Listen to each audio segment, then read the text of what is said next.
कि हम काम तो हमारा सच से चल रहा है, लेकिन हमें लगता है कि झूठ से हमारा काम चल रहा है। तो ये सच को न देख पाना, झूठ को ही सच की तरह देखने की दृष्टि रखना, यही अंधापन है। अब बोलो, ये अंधापन आज भी सबके अंदर हो सकता है कि नहीं? ये धृतराष्ट्र है, ये जरा हमें बचना पड़ेगा। धृतराष्ट्र बोला धर्म क्षेत्र कुरुक्षेत्र। अब आप देखो, आप कल्पना करो, आप लोग कुरुक्षेत्र में बैठे हो।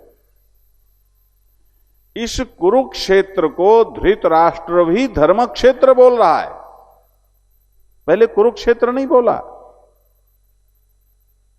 कुरुक्षेत्र तो इसलिए भी है कि वो कुरुवंश की ये जागीर है, जागीर थी, इसमें कुरुवंश का आधिपत्य था। कुरुक्षेत्र इसलिए भी क्योंकि ऐसा पौराणिक आख्यान मिलता है कि महाराजा कुरु ने यहां पर एक बार दुर्भिक्ष पड़ने पर यहां अपनी रानी के सहित उन्होंने सोने के हल से जुताई की, इसको खेत मानकर यहीं कुरुक्षेत्र में जोता, तब वर्षण हुआ, इसलिए भी इसको कुरुक्षेत्र कहते हैं। तो कुरुवंशी है, कुरुवंश की गद्दी पर बैठा है, तो कुरुक्षेत्र कहना तो ठीक है, लेकिन कुरुक्षेत्र कहने के पहले धर्म क्षेत्र बोलता है, धर्म क्षेत्र कुरुक्षेत्र। अब आप कल्पना करें बंधुओं माताओं, जरा ध्यान दें जिस बिंदु को की ओर मैं आपका ध्यान आकर्षित करना चाहता हूं कि धृतराष्ट्र जैसा व्यक्ति जो मोह में, ममता में, महत्वाकांक्षा की उद्दाम लालसा में उलझा हुआ है, जिसे सिर्फ एक चीज दिखती है कि कुछ भी हो जाए, धर्म हो या अधर्म हो, नीति हो अनीति हो, कैसे ही मैं तो ओरिजिनल राजा नहीं बन सका, ठीक ठीक, अरे मैं तो उधार का मुकुट पहने हुए हूं, कोई मेरा यह बेटा यह राजगद्दी पर बैठे। अरे भाई, तुम्हारे कुल के संविधान के अनुसार तो युधिष्ठिर को राजगद्दी पर बैठना था ना, बैठना चाहिए, लेकिन ना कुल का संविधान दिखता है, न पूर्वजों का सम्मान दिखता है, न देश का विधान दिखता है, न धर्म का सहज नैसर्गिक विधान दिखता है। उसे तो सिर्फ एक ही चीज दिखती है कि मेरा बेटा, मेरा बेटा। ऐसे धृतराष्ट्र को भी कुरुक्षेत्र का नाम लेने के पहले धर्म क्षेत्र का विशेषण लगाना पड़ा। अब आप सभी कल्पना कर लो कि यह भूमि धर्म की दृष्टि से कितनी महत्वपूर्ण रही होगी बंधुओं माताओं, जहां आज आप बैठने का सौभाग्य प्राप्त किए हो, जहां आप जन्मे हो, जहां रह रहे हो, आप कितने भाग्यशाली हो। आप जरा ये कल्पना करो।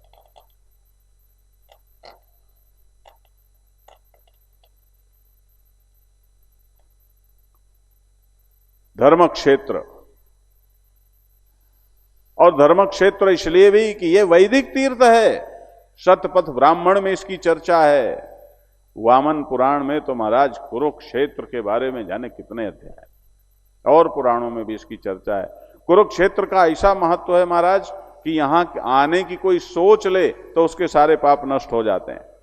तुम तो यहां रहते हो, लेकिन याद रखना कि हम तो रहते हैं तो बस फिर हम चाहे कितने पाप करें सब नष्ट हो जाएंगे, ऐसा नहीं होता बाबा। ये भी है कि बाहर कोई रह के यहां आए तो उसके पाप नष्ट होते हैं, लेकिन तीर्थ में ही रह करके फिर कोई पाप करता है तो वह 1000 गुना अधिक प्रभावी हो जाता है।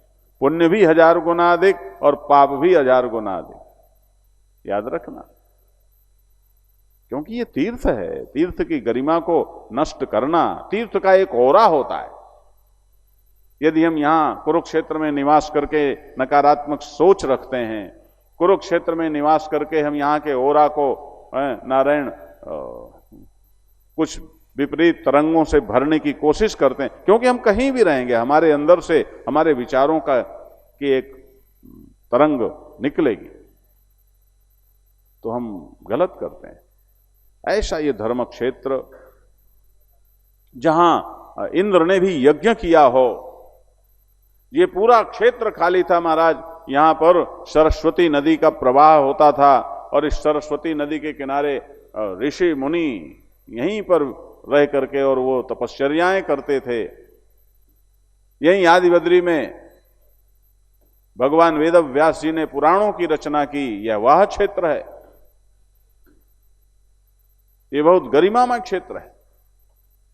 ऐसी भी कथा है महाराज कि जब महाभारत युद्ध के लिए कुरुक्षेत्र भूमि का संकेत भगवान वासुदेव ने किया, तो भगवान वासुदेव से अर्जुन ने पूछा कि ये बताइए आप कुरुक्षेत्र की इस भूमि का क्यों निश्चय कर रहे हैं? तो भगवान ने कहा, अर्जुन, धर्म और अधर्म अब ऐसा ये अधर्म ऐसा पक गया है, ऐसी स्थिति में आ गया है कि अब इसका निर्णय होना है, और इसके निर्णय के लिए परिवेश भी उपयुक्त चाहिए, क्योंकि स्थान का भी अपना महत्व होता है। मैं आपको बताऊं, मुझे एक घटना याद आ गई। हम कहीं जा रहे थे तो एकदम चित्त में जाने कैसी हलचल होने लगी, अजीब सी मानसिक अजीब सी स्थिति, मैं उसका वर्णन नहीं कर सकता। तो मैंने कहा, अरे बात क्या है यार, ये कहां आ गए, कैसी जगह, क्या है? तो थोड़ा सा आगे गए तो बहुत ज्यादा बदबू सी नाक से महसूस हुई। तो उससे फिर हमने देखा कि आगे एक बहुत बड़ा बूचड़ खाना था, और हमारे योगी जी ने उनको बंद करने की ठानी। कमाल है, कुछ लोग उसमें भी विरोध कर रहे हैं। अरे भैया, जैसे तुम्हें जीने का अधिकार है वैसे दूसरों को जीने का अधिकार है। तुम मनुष्य हो, ज्येष्ठ प्राणी हो, तो तुम्हें चाहिए कि दूसरे प्राणियों के भी प्राणों की रक्षा करो, क्योंकि तुम शक्तिमान हो।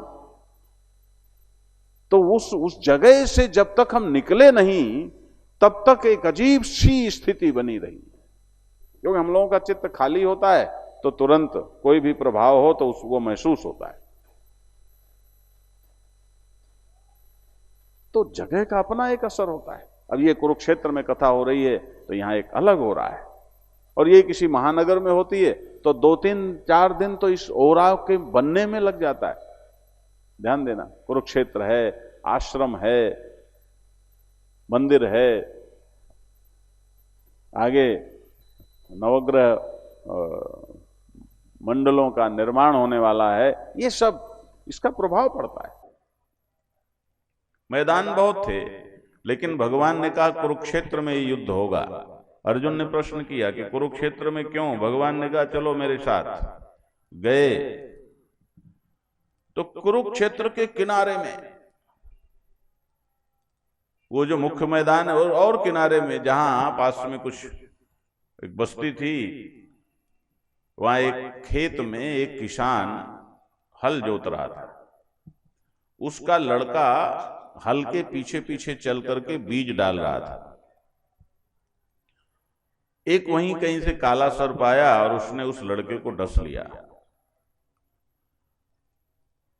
लड़का गिर गया, उसकी मृत्यु हो गई। किसान ने हल खड़ा किया, उस लड़के को देखा ये तो मर गया। उस लड़के के शव को उठाया और खेत की मेड़ पर रख दिया, और खेत की मेड़ पर सौ रखने के बाद वह पुनः खेत जोतने लगा। जब खेत जोत चुका, उसके बाद उसने उस लड़के के शव को उठाया कंधे पर और फिर वो वहां से चला। तो ये दोनों वेश परिवर्तित करके वहां थे। तो पूछा कि ये कौन है तुम्हारा? बोले मेरा बेटा है। अरे इसका क्या हुआ? कि इसकी मृत्यु हो गई सर्पदंश के कारण। कि फिर हम देख रहे थे कि इसकी मृत्यु हुई तो तुमने इसके शरीर को, इसके शव को मेड़ पर रख दिया और उसके बाद फिर तुम खेत जोतने लगे और अब इसको ले जा रहे हो। तो उस किसान ने कहा कि देखो भैया, मैं इस खेत का मालिक नहीं हूं, इस खेत का मालिक कोई और है। मैं यहां पर काम करता हूं, मैं उसके यहां कार्य करता हूं। तो मेरा धर्म है, मेरा कर्तव्य है कि इतने समय तक मुझे खेत की जुताई करनी है। अब ये लड़का तो मेरा व्यक्तिगत है, मैं इसको अपने सहयोग के लिए ले आया था। कार्य तो मेरे मालिक का है, उसकी मैं पगार लेता हूं। तो मेरे लड़के की मृत्यु हो गई, तो मैंने उसको रख दिया, उसके शव को, और मैं अपने कर्तव्य का पालन करता रहा। अब मेरे पास इतना समय है, जो अब मेरा समय है, कि इस समय में मैं अपने बेटे का अंतिम संस्कार कर सकता हूं, और उसके बाद फिर क्या है, जब तक बेटा जीवित था, मेरा था, तब तक उसके और मेरे बीच में धर्म का रिश्ता था, कर्तव्य का रिश्ता था। अब मेरा अंतिम कर्तव्य बचा है कि मैं जाकर के उसका अंतिम संस्कार करूं, वो कर दूंगा, उसके बाद मेरा उससे रिश्ता ही टूट जाएगा। तो इसमें रोने की क्या जरूरत है, दुखी होने की क्या जरूरत है? मैं तो सिर्फ धर्म का पालन कर रहा था, और धर्म का पालन इसके साथ भी करूंगा। जब मेरे पास अपना समय है, तो फिर मैं मालिक से क्यों समय मांगूं, उसके समय में क्यों अपना काम करूं? तो अर्जुन और श्री कृष्ण वहां से फिर चले गए, और भगवान श्री कृष्ण ने कहा कि देखो अर्जुन, ऐसी ये भूमि है, इसलिए यहां पर युद्ध होगा तो अनीति होते होते भी अंत में धर्म की ही विजय होगी। उस धर्म की विजय में इस भूमि के यह संस्कार भी प्रभावी होंगे। यहां पर ऋषियों मुनियों ने अनंत काल से इतनी तपश्चर्याएं की हैं, ये सरस्वती नदी का इतना बड़ा प्रभाव है कि यहां पर बहुत सारी अनीतियों के बाद, बहुत सारे अधर्म की बहुत बड़ी सेना आने के बाद भी यहां के ओरा को वो नष्ट नहीं कर पाएंगे। ऐसा ये कुरुक्षेत्र है, ये धर्म क्षेत्र है। धर्म क्षेत्रे कुरुक्षेत्रे समवेता माने इकट्ठे हुए, एकत्र हुए। युत्सवः माने युद्ध की इच्छा से। कौन कौन इकट्ठे हुए युद्ध की इच्छा से? कि मामकाः पांडवाः चैव, कि मेरे पुत्र और पांडु के पुत्र। संजय किम अकुर्वत, हे संजय उन्होंने क्या किया ये बताओ। अब यहां तरह तरह से मधुसूदन जी ने कुछ और तरह से कहा है किसी ने, लेकिन मैं तो सीधी सी बात कहता हूं, इसमें ज्यादा इधर उधर जाने की जरूरत नहीं है कि ऐसा तो नहीं हुआ कि युधिष्ठिर की बुद्धि फिर गई। अरे भाई, परिणाम 10 दिन का सामने है कि पितामह भीष्म धराशायी हो गए। तो जब पितामह भीष्म धराशायी होने के बाद वो प्रश्न कर रहा है, तो युधिष्ठिर की बुद्धि घूम गई और युद्ध नहीं हुआ, ऐसा धृतराष्ट्र के चित्त में आए, ऐसा प्रश्न ही पैदा नहीं होता। लेकिन विद्वानों का सम्मान है। तो सीधी सी बात है कि धृतराष्ट्र ने युद्ध का वृत्तांत जानने की इच्छा से यह प्रश्न किया। अब इसका जरा आध्यात्मिक अर्थ देखो, और आध्यात्मिक अर्थ इतना मजेदार है कि इस पहले ही श्लोक से ये गीता तुम्हारी हो जाएगी, ये गीता तुम्हारी व्याख्या हो जाएगी। ये महाभारत युद्ध का वृत्तांत नहीं रहेगा, ये तुम्हारा वृत्तांत हो जाएगा। और एक बात बता दूं आपको, विद्वान लोग ध्यान देंगे, महाभारत सदग्रंथ जो है वह महाराज इतना विलक्षण है, इतना विलक्षण है, इतना विलक्षण है, और स्वयं वेदव्यास जी ने एक अभूतपूर्व घोषणा भी कर डाली कि जो कुछ महाभारत में है वही विश्व में है, वही हो सकता है। जो महाभारत में नहीं है वो न कहीं है और न कभी हो सकता है। ऐसी घोषणा किसी विश्व के किसी ऑथर ने, किसी लेखक ने की है? ऐसा महाभारत। और उसमें आध्यात्मिक दृष्टि से एक मनुष्य की या किसी जीव की जितनी भी वृत्तियां हो सकती हैं, जितनी प्रकार की सोच हो सकती है, जितने प्रकार का नजरिया हो सकता है, ध्यान दो मेरे शब्दों पर और महाभारत पढ़ने की कोशिश करो। इधर उधर घूम रहे हैं, 2 कौड़ी का साहित्य लिए घूमते हैं। अरे बाबा, पढ़ो जरा सा। कई मूर्ख तो कहते हैं महाभारत घर में नहीं रखना, नहीं झगड़ा हो जाएगा। देखो जरा सर्वे करके, जो झगड़ रहे हैं उनके घर में महाभारत रखे हैं क्या वो?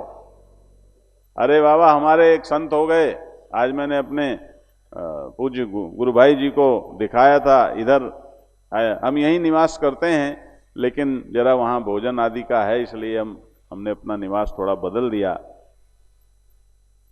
प्रातः स्मरणीय परम पूज्य ब्रह्मलीन स्वामी रमते राम जी महाराज, जो 2009 में 143 वर्ष की आयु पूरी करके फिर स्वयं ऐसे मस्ती में चले गए, ऐसे संत परम विद्वान, वो कहते थे कि महाभारत जो बेटी या बहू महाभारत पढ़े तो कभी भी उसकी कोई संतान अभागी नहीं होगी, और यदि महाभारत न पढ़े तो कम से कम पूरी गीता पढ़े और सुने और समझे, तो पूरी गीता भी यदि कोई बेटी बहू सुन लेगी, कोई मां सुन लेगी, तो उसकी संतान अभागी नहीं होगी। ऐसा बोलते थे। उस महाभारत में आपकी हर वृत्ति, अच्छी से अच्छी, बुरी से बुरी, जितनी प्रकार की मनोवृत्तियां हो सकती हैं मनुष्य की, उन सब के प्रतिनिधि पात्र महाभारत में हैं। आप डुबकी लगा के देख लो, ध्यान देना। और ये गीता प्रेस का बड़ा उपकार है कि ऐसे ग्रंथ अपने वास्तविक स्वरूप में हमको प्राप्त हो सकते हैं।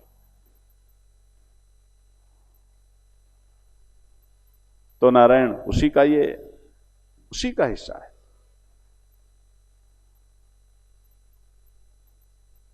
तो ये आपकी कथा हो जाएगी, माने आपको लगेगा कि अरे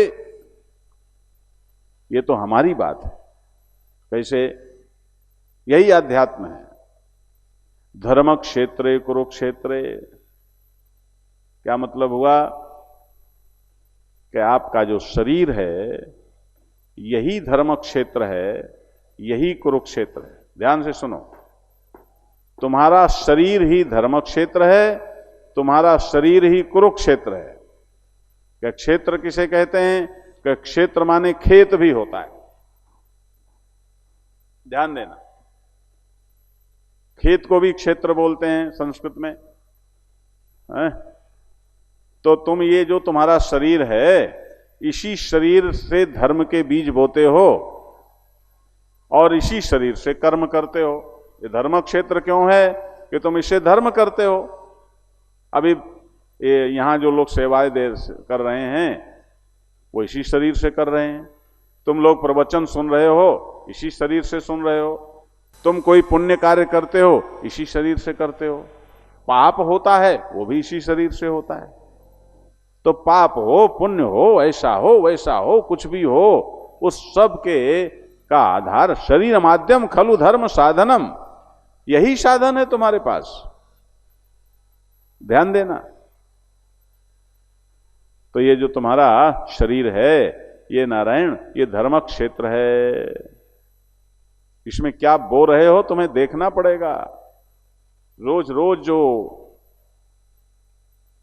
करते हो और करते हो तो कुरुक्षेत्र हो गया। कुरवः करणानि, यानी कर्म करने की जो आधारभूता माध्यम इंद्रियां हैं, उन इंद्रियों का समुच्चय भी है शरीर ही है।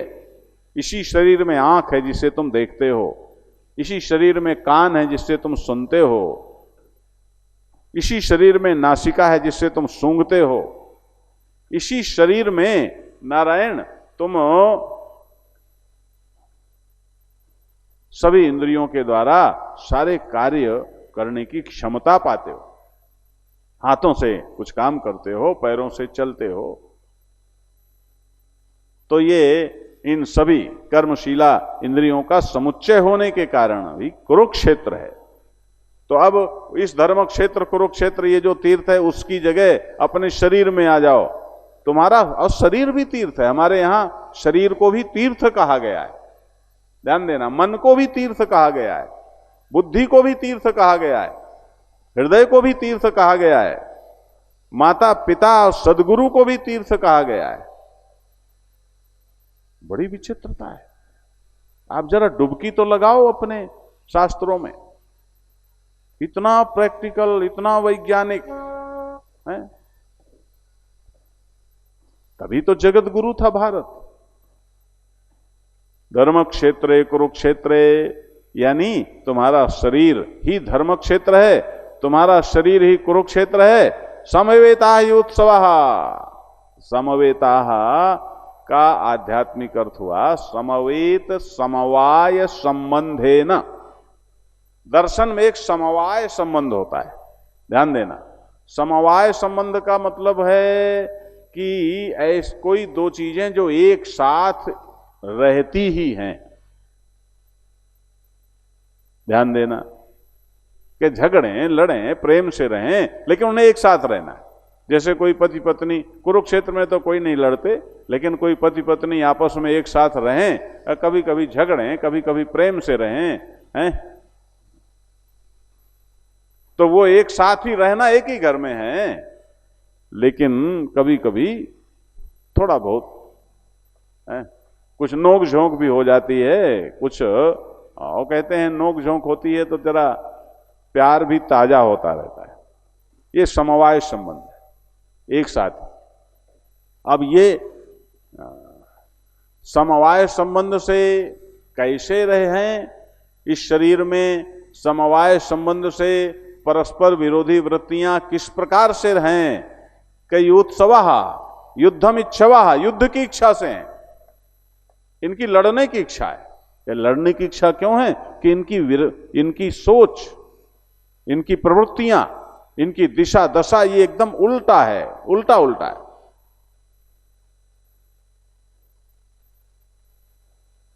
और इस उल्टे में कोई एक चीज ऐसी मिल जाए, और याद रखना अभी मैं तथ्य की और सत्य की बात कर रहा था। सत्य सदैव, सत्य के बिना न कुछ उल्टा हो सकता, न सत्य के बिना कुछ सुलटा हो सकता। सत्य के बिना ना अच्छा हो सकता, ना सत्य के बिना बुरा हो सकता। सबको सत्य का वेश चाहिए। बड़ी विलक्षण बात। एक पति पत्नी थे महाराज, वो आपस में बहुत झगड़ते, किसी बात में उनका मतैक्य नहीं, ध्यान देना। तो एक बार ऐसे बैठे थे भोजन की मेज में, तो दोनों में बहस होने लगी। तो उस पति ने कहा, देखो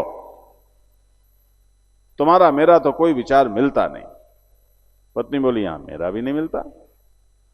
फिर पत्नी बोली, पत्नी सत्संग थी कि नहीं नहीं, लेकिन एक विचार मिलता है, जो तुम्हारा भी वही और मेरा भी वही। कि वो क्या है? ऐसा हो ही नहीं सकता किसी बात पर जो तुम कहो वही मैं कहूं कि हाँ है। कि क्या?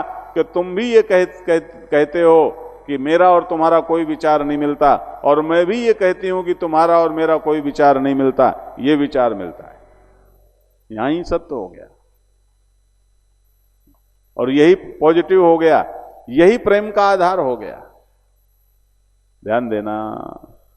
तो परस्पर विरोधी वृत्तियां तुम्हारे अंदर रहती हैं, और जब तक उन्हें सत्य का संदर्श नहीं हो जाता, सत्य का दर्शन नहीं हो जाता, तब तक वो लड़ने की इच्छा करती हैं। एक आसुरी संपदा है, एक दैवी संपदा है। कभी अच्छी तरंग आती है, कभी बुरी तरंग आती है। अच्छी तरंग चाहती है बुराई कभी ना आवे, बुरी तरंग चाहती है अच्छाई कभी ना आवे। कभी कंजूसी आई तो ऐसा लगेगा कभी एक पैसा कहीं नहीं देना, और कभी उदारता आई तो ऐसा लगेगा नहीं नहीं खूब सेवा करनी है। और ये दोनों सबके चित्त में है। कोई परमानेंट उदार नहीं और कोई परमानेंट कंजूस नहीं। दोनों वृत्तियां आ सकती हैं। हाँ, ये जरूर है कि यदि तुम बहुत सहज हो गए हो, सात्विक हो गए हो, शुद्ध सत्व गुण का उदय तुम्हारे अंदर हो गया है, तो फिर तुम केवल पॉजिटिव ही हो सकते हो। लेकिन कोई केवल बुरा हो जाए ये संभव नहीं है। हमेशा हर बुरे के सुधरने की गुंजाइश रहती है। अब ये बात अलग है कि वो न सुधरे। तो महाराज युद्धमिच्छवः, युद्ध की इच्छा से समवाय संबंध पूर्वक परस्पर विरोधी वृत्तियां इस शरीर में हैं। ये कौन कौन सी? मामकाः पांडवाश्चैव। क्या मामकाः का आध्यात्मिक अर्थ क्या हुआ? कि मम मम कथयन्ति च गायन्ति च इति ममकाः, ममका एवं मामका। ये ममका, मम वृत्ति, ये क्या है? मेरा तेरा, मेरा तेरा, ये मेरा है, ये तेरा है, ये मेरा है, ये तेरा है। अरे राम राम राम राम। इस मेरे तेरे का ऐसा झंझट है महाराज कि बड़े बड़े विद्वानों को भी झकझोर देता है। और ये भ्रम के अलावा कुछ भी नहीं है। बड़ी विचित्र बात, सिर्फ भ्रम है। मुझे एक घटना याद आई। मैं एक महानगर में था, तो एक सेठ के पास था मैं, तो उसने कहीं जाना था, मेरे साथ जाना था, मुझे लेकर, मैं कहीं से आया हुआ था, तो वो मुझे रिसीव करके तो ले आया, बाद में उसका बेटा गाड़ी ले गया।